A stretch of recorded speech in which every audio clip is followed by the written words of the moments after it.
I can help you with one of your biggest problems, and that's not walking your dog, doing your taxes, or finding your girlfriend. No, it's finding the best upcoming games you would miss otherwise. So let's have a look at these 9 amazing JRPGs that all still released this year, and I bet you've never heard of some of them. Alright, let's go. You know how some games are inspired by other games, right? Lost Hellden is inspired by a whole generation, or rather the feeling and atmosphere of classic PS1 JRPGs. It does that with beautiful sceneries, fixed camera perspectives, and some other classic features like an 8-character party. Combat is where it gets really interesting though. It is divided into 2 phases, an action and a reaction phase, which creates a deeply strategic hybrid combat system that requires a good strategy and good reflexes. In the action phase, it's your turn to perform powerful combos and use flashy skills. In the reaction phase though, it's the enemy's turn, so you have to find a way to defend yourself. I absolutely love how developers find new ways to make turn-based combat feel fresh and new and always come up with clever ideas to shake things up.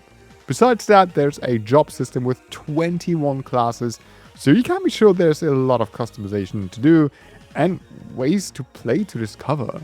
Oh, and the cherry on top is that Hitoshi Sakimoto, who worked on FF12 and FF Tactics, is composing the soundtrack for this. I absolutely can't wait for Lost Hellden because this looks 100% like a dream JRPG. Guys, I recommend keeping an eye on this. Trails in the Sky First Chapter is often considered to be a perfect remake, and rightfully so. Damn, I even consider this a 10 out of 10 game. So obviously you should be very excited for second chapter. The super engaging story continues with known and new characters, and most importantly, the absolutely amazing combat system is back. This is a mix of real-time action and turn-based combat. First you do some simple combos in the action combat, and once you feel like it, you switch into turn-based. Here you can use skills, and positioning matters a lot to maximize damage and even avoid attacks.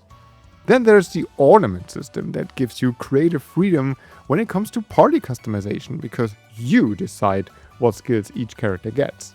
It's all so incredibly addicting. I swear I've never skipped a fight in first chapter. Besides that, we can expect a story that goes further into the conflict set in the first game, and most importantly, to get emotionally wrecked again. I actually don't know how the story continues because I've never played the original, so I'm more than excited to see what happens next. If you haven't played first chapter yet, do yourself a favor, change that, and get super excited for second chapter because this is going to be one of the best RPGs of 2026 for sure. My channel turned 4 years old this week, and there are a couple of games I've been talking about ever since. SacriFire is one of them because originally it was scheduled for a 2022 release. Now, 4 years later, it will finally release, but only if you actually subscribe to my channel because you don't want to miss any videos about JRPGs, indie games, and amazing upcoming games. I swear it, that's what the dev said. Anyway, SacriFire is a JRPG with a unique combat system set in a beautiful high fantasy setting. The combat is actually a lot like Valkyrie Profile, as time only passes when you move your characters, and since enemy attacks are telegraphed, it is key to find a good spot for attacking and defending incoming damage. That way, combat feels like a unique mix of strategy and action. And everything else this game offers sounds like a dream come true. Incredible 2.5D pixel art, and most importantly, music composed by one of my favorite composers, Motoi Sakuraba. Guys, I already played a demo a while ago, and I can confidently say that this will be one of 2026's biggest indie hits. I cannot wait. On the same day as Sky's second chapter, Fire Emblem Fortune's re-releases, and it's honestly hard to decide what to play first. This is actually set in the same world as Three Houses and has a similar multi-route story structure. Instead of a chapter-based progression, you must prepare for tournament matches, which sounds pretty interesting. I mean, for the combat you can expect the same addicting strategy perfection as always, but with a couple of cool new features. There are new classes, blaze arts, which are special attacks that cost HP, new mount types, and a bunch of changes to weapons.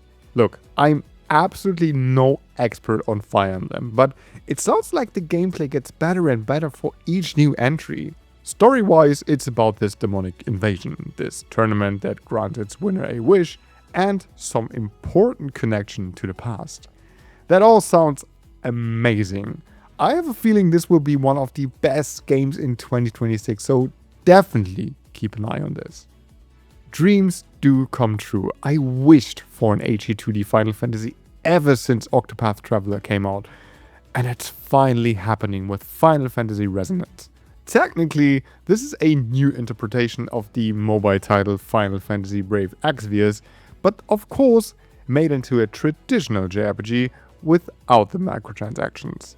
The best thing, this is a turn-based Final Fantasy. Yeah, combat has a couple of cool new features like a stagger system that needs you to exploit elemental weaknesses to stagger the enemy. Most importantly, there's the vision system. With that, each character can equip a vision, which is like a ghost version of well-known characters from the whole series. They not only attack for you, but also grant your character unique skills. It's such a cool system. So overall, the turn-based combat looks absolutely sick. This is a great chance for Square Enix to prove they still know how to make a good turn-based Final Fantasy, and I absolutely can't wait to play this. Nocturne is a game that once again reminds me why I love indie games so much, because it may be one of the craziest ideas for an RPG I've heard in a while. It combines classic JRPG gameplay and storytelling with a combat system inspired by no other game than Guitar Hero of all things.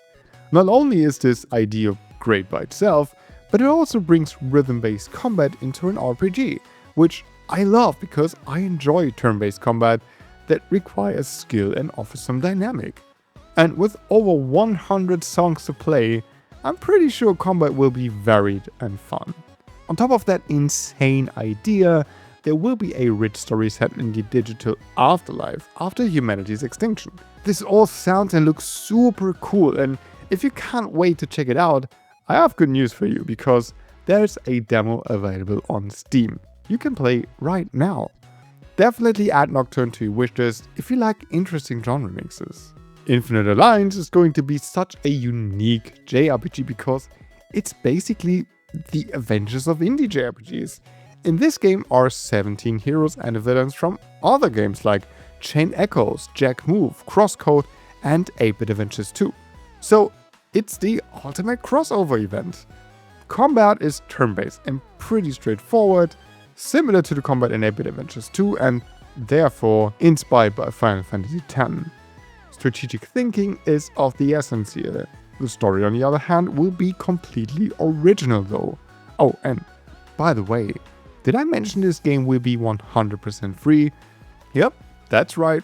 This will cost you 0 cents, but it's not like this is some mobile crap with microtransactions. This is just a passion project by the talented people at Critical Games that just absolutely love indie JRPGs. I'd say there's no reason to at least check this game out, but I guarantee you, this is going to be amazing. The Tales of Series Remaster project continues, and this time we get Tales of Eternia Remastered. Originally, this game was Tales of Destiny 2 for the PS1, and later got a new release on the PSP as Tales of Eternia. This was one of my first Tales games, and I feel like not enough people know how incredible this entry is. It features an amazing story of two separated worlds that accidentally get in contact with each other, and it has a brilliant cast. Sure, for today's standard, the action combat may be a bit outdated, but I had a great time fighting my way through the dungeons. Honestly, the Tales remasters don't add a lot, but of course, there are some tweaks to this new version. It features enhanced HD visuals with an option to toggle original graphics and sound, quality of life additions like destination markers, random encounter toggles, fast forward movement, and modernized UI and puzzle elements. Frankly, that's all I need, and I'm so excited to finally play this again after over 20 years. Edge of Memories comes from the studio that brought us Edge of Eternity, only this time we get an action combat system. Creating spectacular combos and making use of your companions is essential to win. Combat looks really intense and stylish, with all the insane special attacks, and getting into the Berserk mode is a way to turn tricky situations around to your advantage. Exploring the beautifully colorful but also infested world plays a big part as well, and if done right, can be one of the best parts of a 3D action JRPG like that, if you ask me. I've played the demo, and while I'm not fully convinced yet, I definitely see the potential here. And I'm also sure that this game is 100% something a lot of you will enjoy. So this may be the straightforward JRPG experience I need in 2026. So, how many of these games are you looking forward to? Let me know, and make sure to hit subscribe if you enjoyed this video and learned about new games. If you still don't have enough games to put on your wishlist, check out this video right here for some amazing upcoming indie games. Alright, thanks for watching, have a great day, and until next time, bye.